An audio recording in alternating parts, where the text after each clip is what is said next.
Assalamualaikum warahmatullahi wabarakatuh. Perkenalkan, kami dari kelompok 9 mata kuliah praktikum analisis pendarmatan hadis.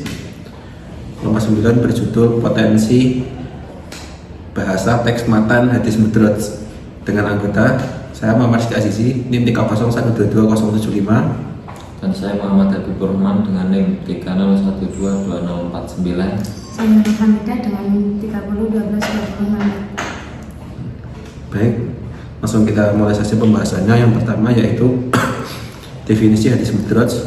Secara bahasa, kata mudraj artinya dimasukkan. Mudraj sendiri adalah isim maf'ul dari fi'il adraja yang artinya yang termasuk, yang tercampur atau yang dicampurkan. Mudraj sendiri dalam ilmu hadis adalah suatu hadis yang asal sanad atau matanya tercampur dan ditambahi dengan sesuatu yang bukan bagian darinya. Menurut Dahabi, mudraj adalah lafaz yang berasal dari para perawi yang bersambung dengan matan, tapi sang perawi tidak menerangkan atau menjelaskan bahwa lafaz tersebut berasal dari perawi, sehingga orang-orang mengira bahwa lafaz tersebut merupakan bagian dari matan hadis. Sedangkan Ibnu Katsir menerangkan bahwa mudraj adalah tambahan lafaz pada matan hadis yang berasal dari perkataan perawi, dan orang yang mendengarnya mengira bahwa itu hadis marfu lalu meriwayatkan seperti itu juga. Selanjutnya, pembahasan yang kedua adalah sebab adanya idraj dalam hadis yang akan dijelaskan oleh Mas Habibur Rahman. Kemudian yang berikutnya yaitu sebab adanya idraj dalam hadis. Terdapat beberapa sebab terjadinya idraj atau penambahan lafaz pada hadis. Yang pertama yaitu sang perawi sengaja melakukan idraj untuk menjelaskan hukum-hukum syarak, lalu mengambil dalil dari sabda Nabi. Namun orang yang mendengarnya mengira semua perkataan itu berasal dari Nabi, sehingga ia meriwayatkan kepada orang lain secara keseluruhan. Contohnya adalah hadis yang dikeluarkan oleh Al-Khatib Al-Baghdadi dari Abu Hurairah, yaitu qala Abul Qasim asbihul wudu'a wa bil aqab minanna, yang artinya Abu Qasim dalam kurung Nabi Muhammad SAW bersabda, sempurnakanlah wudumu, neraka awal bagi orang-orang yang berwudu yang tidak membasuh tumitnya. Sesungguhnya kata asbihul wudu merupakan bagian dari sabda Nabi, akan tetapi merupakan tambahan dari Abu Hurairah. Pada saat itu Abu Hurairah melihat Anas sedang berwudu, kemudian dia berkata kepada Anas, asbihul wudu'a fa inna Abul Qasim sallallahu alaihi wasallam qala. Kemudian orang di sekitarnya termasuk Sa'bah bin Hujaj mengira bahwa semua kalimat Abu Hurairah bersumber dari Rasulullah. Kemudian sebab yang kedua yaitu perawi ingin menafsirkan atau menjelaskan lafaz yang asing atau sukar yang terdapat dalam hadis, seperti dalam hadis dari Aisyah, qalat kana awwalu ma budi'a bihi Rasulullah sallallahu alaihi wasallam ar-ru'ya as-shadiqah fin naum, fakana la yara ru'ya illa ja'at mithla falatus subh, thumma hubbiba ilaihil khala, fakana yalhaqu bighari hira'in fayatahannath bih, qala wa tahannuth ata'abud alayali lawatil adad. Kata ta'abud adalah perkataan bukan dari bagian hadis tersebut, namun merupakan idraj dari Az-Zuhri yang berusaha untuk menafsirkan kata yatahannath. Kemudian yang ketiga yaitu perawi melakukan idraj dengan tujuan tertentu, seperti hadis dari Abu Hurairah, qala Rasulullah sallallahu alaihi wasallam lil abdi al-mamluku as-salih ajrani walladzi nafsi biyadihi laulal jihad fi sabilillah wal hajj wa bir ummi la ahbabtu an amuta wa ana mamlukun. Ibnu Hajar al-Asqalani mengutip pendapat Al-Dawudi, Ibnu Batal dan lainnya bahwa kalimat walladzi nafsi biyadihi laulal jihad fi sabilillah wal hajj wa bir ummi la ahbabtu an amuta wa ana mamluk adalah perkataan dari Abu Hurairah, bukan sabda Rasulullah. Argumentasi yang menguatkan pendapat ini antara lain bahwa redaksi birru ummi atau berbakti kepada ibuku tidak relevan dengan Rasulullah, karena pada saat itu beliau sudah tidak mempunyai ibu. Sekalipun menurut Al-Kirmani, hadis ini menunjukkan untuk mengajarkan kepada umatnya. Argumentasi yang kedua yaitu terdapat hadis yang diriwayatkan oleh Imam Muslim yang menunjukkan secara jelas bahwa redaksi hadis tersebut adalah pemisah antara sabda Rasulullah dengan perkataan Abu Hurairah, yaitu walladzi nafsi Abi Hurairah biyadihi laulal jihad fi sabilillah wal haji wa birru ummi ka'aftu an amuta wa ana mamlukun, dan seterusnya. Pada redaksi Imam Muslim terlihat jelas pemisah antara perkataan Abu Hurairah dan sabda Rasulullah, yaitu walladzi nafsi Abi Hurairah biyadihi, demi jiwa Abi Hurairah dalam kekuasaannya. Sedangkan pada redaksi Imam Bukhari tidak ada pemisah. Bahkan redaksi walladzi nafsi biyadihi, demi diriku ada di kekuasaannya, menunjukkan kepada diri Nabi sendiri. Dalam contoh ini tidak diketahui motivasi Abu Hurairah melakukan idraj dalam hadis. Dua hadis ini apabila dilihat dari kekuatan periwayatan antara periwayatan Imam Al-Bukhari dengan Imam Muslim dalam urutan tingkat kesahihan hadis yang disepakati, maka hadis riwayat Bukhari lebih kuat dibandingkan hadis Imam Muslim. Kemudian sebab yang keempat yaitu kesalahan murid atau periwayat ketika meriwayatkan hadis dari seorang guru. Seorang guru mengucapkan kalimat lain ketika meriwayatkan hadis, namun si murid mengira bahwa kalimat tersebut bagian dari hadis. Contohnya hadis berikut ya, yang matanya yaitu qala Rasulullah sallallahu alaihi wasallam, man kathurat sholatuhu bil lail hasuna wajhuhu bin nahar.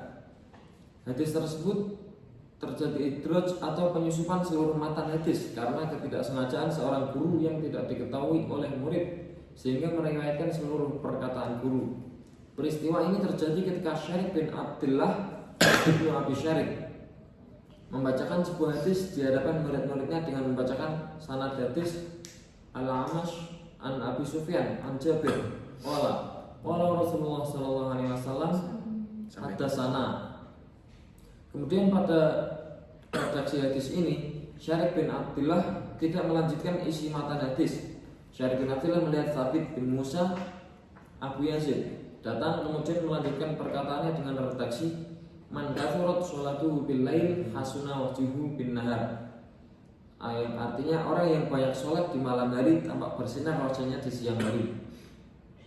Maksud yang dituju oleh Syarif bin Abdullah pada kalimat ini adalah pujian kepada Thabit ibnu Musa Abu Yazid yang terkenal zuhud, bukan dimaksudkan sebagai isi matan hadis dari sanad yang dibicarakan sebelumnya.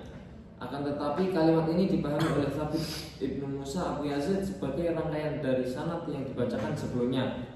Maka jadilah rangkaian hadis dengan sanad beserta matan yang lengkap. Syekh Albani menyatakan bahwa hadis ini dhaif. Abu Thahir Zubair Ali Zaid bahkan menyatakan bahwa hadis ini maudhu.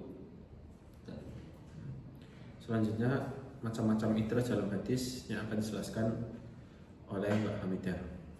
Selanjutnya yaitu macam-macam idraj dalam hadis. Idraj dalam hadis terbagi menjadi dua, yaitu idraj pada sanad hadis dan idraj pada matan hadis. Yang pertama yaitu idraj pada sanad hadis. Menurut Al-Jawabi, idraj pada sanad hadis terbagi menjadi tiga, yaitu yang pertama seorang rawi memiliki dua matan hadis dari dua sanad yang berbeda. Kemudian sang rawi meriwayatkan kedua matan hadis tersebut dengan menggunakan salah satu sanad saja. Yang kedua, seorang rawi mendengar sebagian matan hadis dari gurunya. Kemudian ia mendengar kelanjutan matan hadis tersebut melalui perantara orang lain. Kemudian ia meriwayatkan matan hadis tersebut secara sempurna tanpa menyebutkan perantara tersebut. Yang terakhir, seorang rawi mendengar suatu hadis dari jamaah yang masih berselisih dalam sanad ataupun matanya. Kemudian ia meriwayatkan hadis tersebut tanpa menyebutkan akan adanya perselisihan tersebut. Yang kedua yaitu idraj pada matan hadis. Idraj pada matan hadis terbagi menjadi tiga macam. Yang pertama, idraj pada awal matan hadis. Contohnya hadis yang dikeluarkan oleh Al-Khatib Al-Baghdadi dari Abu Hurairah. Hadisnya yaitu qala Abu Qasim asbighul wudu'a wailul lil aqabi minan nar. Kata asbaghu al-wudu adalah mudraj dari perkataan Abu Hurairah. Hal ini bisa dilihat dari hadis riwayat Bukhari yang disanadkan kepada Abu Hurairah juga yang berbunyi, qala Abu Hurairah asbighul wudu fa inna Abul Qasim qala wailul lil aqabi minan nar. Yang kedua yaitu idraj pada pertengahan matan hadis. Contoh adalah hadis Basrah binti Sufyan. Sami'tu Rasulullah summa yaqulu man massa dzakarahu aw unsayhi aw rafghaihi falyatawaddo. Kata unsayhi dan rafghaihi adalah mudraj matan asli hadis tersebut. Sami'tu Rasulullah sallallahu alaihi wasallam tsumma yaqulu man massa dzakarahu falyatawaddo. Yang ketiga yaitu idraj pada akhir matan hadis. Idraj pada akhir matan hadis paling sering terjadi dibanding idraj pada awal dan tengah matan hadis, sebagaimana pendapat Ahmad Muhammad Syakir dan dikutip oleh Muhammad Abdul Razak Ar-Ru'ud. Ketika ia menjelaskan tentang idraj dalam hadis kadang terjadi pada awal hadis, tengah atau akhir.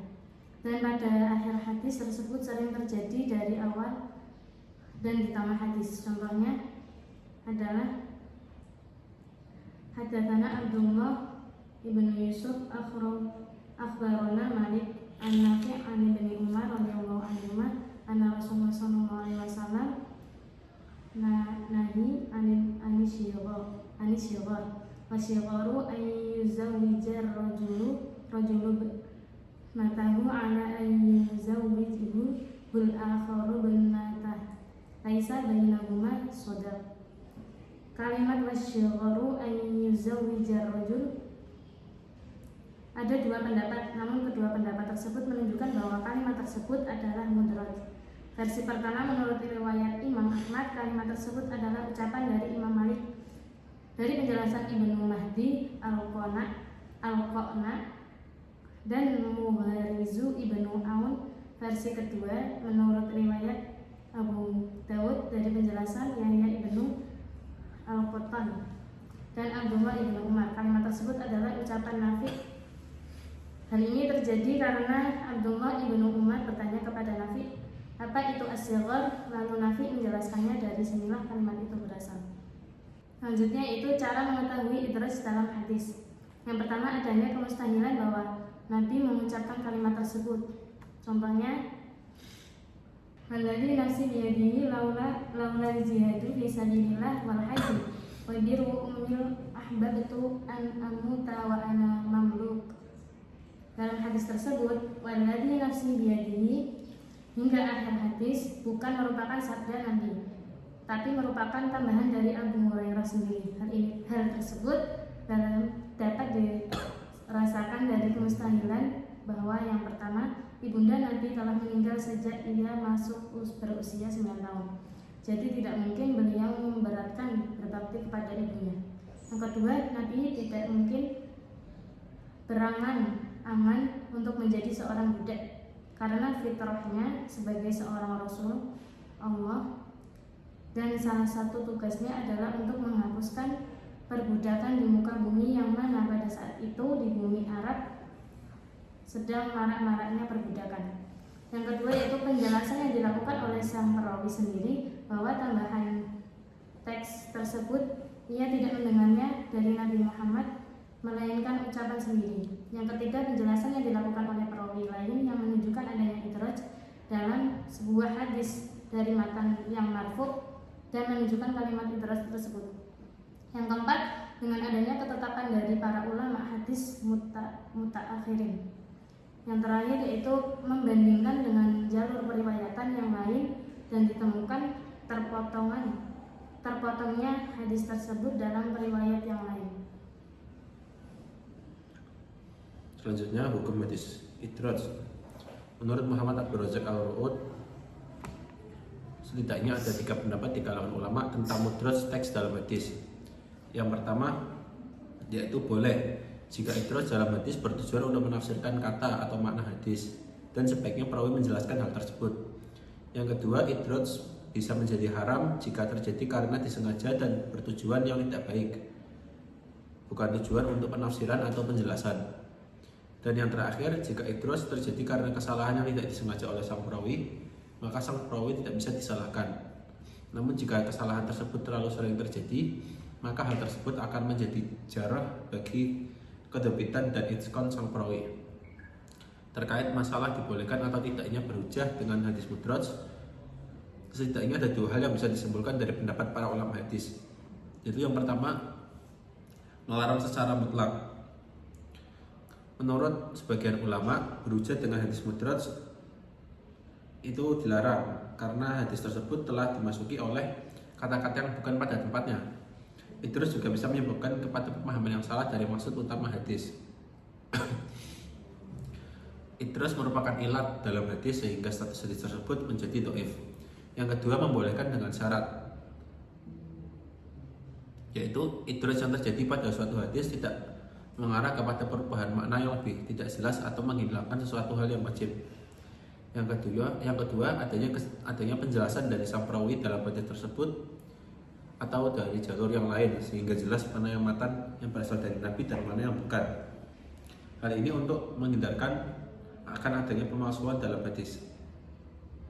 Yang ketiga, bila idraj yang dilakukan oleh sang perawi karena kesalahan atau kelalaian, hendaknya kelalaian tersebut tidak sering terjadi. Jika menemukan hadis idraj, sebaiknya kita melakukan hal-hal sebagai berikut. Yang pertama, menentukan macam idraj yang terjadi dalam hadis. Yang kedua, melihat dan mengamati sebab terjadinya idraj dalam hadis secara kronologis. Yang ketiga, membandingkan dengan hadis dari periwayatan yang lain yang tingkatannya lebih tinggi. Yang keempat, bila idraj terjadi pada matan hadis, maka amatilah sejauh mana dampak idraj yang mungkin terjadi terhadap pemahaman dan juga pengamalan. Bila idraj tersebut tidak jauh berbeda dengan maksud utama atau bahkan lebih memperjelas, maka hal itu tidak masalah untuk digunakan sebagai hujjah. Tetapi jika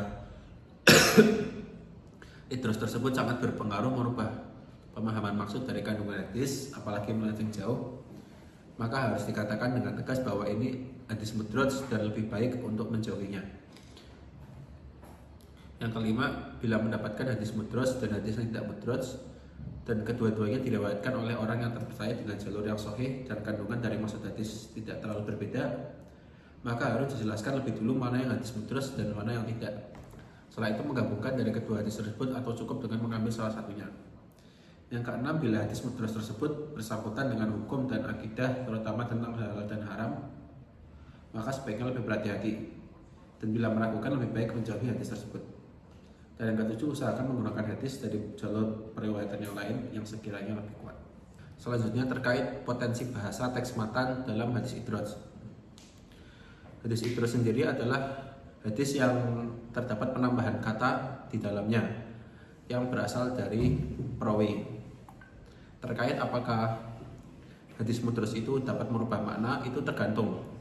Jika penambahan atau idrajnya itu hanya berfungsi untuk menjelaskan hukum-hukum syara atau menafsirkan dan menjelaskan lafaz yang sukar, maka idraj tersebut tidak merubah makna yang ada dalam hadis. Dan sesuai hukum yang sudah dijelaskan tadi, bahwa idraj tersebut dibolehkan selagi dijelaskan ketika menyebut hadis itu dijelaskan lafaz mana yang termasuk idraj. Lalu terdapat juga idraj yang merubah makna secara total. Contohnya yang sudah disebutkan tadi, hadis dari Syarik bin Abdillah, dari A'mash, dari Abi Sufyan, dari Jabir, yang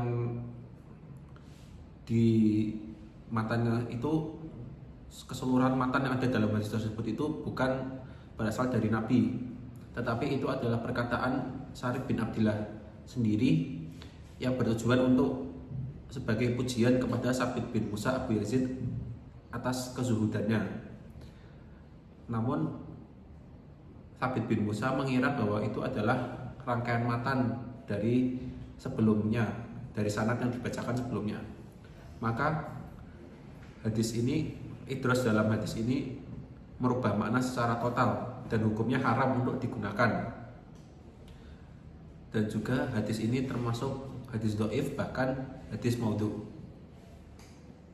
Jadi yang sudah saya jelaskan sebelumnya tadi, bahwa hadis idros dalam hadis itu bisa jadi merubah makna dan bisa jadi tidak merubah makna, hanya menambah sedikit penjelasan dengan hukum-hukum yang menyertainya, yaitu haram jika itu idrosnya merubah makna, dan boleh digunakan jika idrosnya itu hanya menjelaskan lafaz atau hukum-hukum syarak yang ada dalam hadis tersebut. Sekian, terima kasih dari kelompok kami, kurang lebihnya mohon maaf. Assalamualaikum warahmatullahi wabarakatuh.